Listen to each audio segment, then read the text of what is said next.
ရှင်ဖေလူတွေသိရင်3ရက်တချို့က9ရက်ထားပြီးမှတကြိုကြပါတယ်ဖေနောက်ပြီး9ရက်ပြည့်ရင်ရက်လေစွန့်တွတ်ကြပါတယ်ဖေအခုလိုရက်အကန့်အသတ်ကိုမြတ်စွာဘုရားရှင်သတ်မှတ်ပေးခဲ့တာလားဖေအခုလိုပြုလုပ်နေတာတွေကရောမှန်ကန်ပါသလားဖေမှန်ပါဘူးလို့နော်ပြင်ရမှာနော်တောင်မြို့မှာကလည်းဆရာတော်ကြီးပြောတယ်အဲ့ဒါ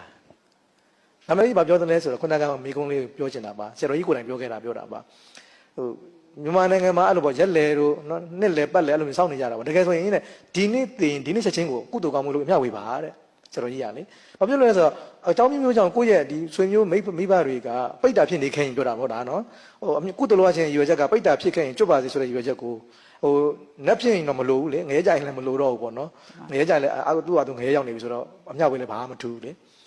အကေမတော်တဆအိမ်မှာတခုခုကိုဆွဲလန်းပြီးတော့တာသမီကိုဖြစ်စေအိမ်ကိုဖြစ်စေစီးစင်းဥစ္စာတခုခုကိုဆွဲလန်းပြီးတော့မကျွတ်မလို့ပိတ်တာဖြစ်နေခဲ့ရင်ဒုက္ခမြတရက်နေတရက်ဒုက္ခမြဝိဒုက္ခခံစားနေရတာလေဟုတ်လားကဲမိသားစုတွေကနောက်တစ်ပတ်မှဆုံးတော့ပြီးအမျှဝေမယ်ဆိုဒုက္ခမြတပတ်တိတိနေရအောင်မှာဒီဘဝကြီးမှာဆရာတော်ကြီးကမနေစချင်ဘူးနော်ဒီနေ့သိရင်ဒီနေ့ချက်ချင်းဒီဆက်ရတန်ခါကိုပြင့်ဖက်ပြီးတော့ဆုံးတော့အမျှဝေလိုက်ဟိုရိုးရအစင်လာလောက်တာတခါလာထားလိုက်တာဆရာတော်ကြီးကမိဘချမ်းသာဖို့အရေးကြီးတယ်နော်ကွယ်လွန်သွားတဲ့ပုဂ္ဂိုလ်ဒုက္ခရောက်သွားဖို့အရေးကြီးတယ်ဒါကြောင့်တရက်အချိန်မဆွဲနဲ့ဆရာတော်ကြီးကအခုချိန်ချင်းအမျှဝေအဲ့လိုမျိုးပြောတာဒီဝေချက်ကဘာလဲဆိုတော့ပိတ္တဘဝမှာမခံစားစေချင်လို့နော်တရက်တစ်ပတ်တွေခံနေတယ်ဆိုလို့ရှိရင်သူ့မှာဒီမှာခံနေရအောင်မှာနော်ဒါကြောင့်ဥစဉ်ခုနကအစင်လာမှားပါတယ်လို့နော်တင်ပါဗျာကျေးဇူးတင်ပါချက်ချင်းလုပ်တင်ပါတယ်နော်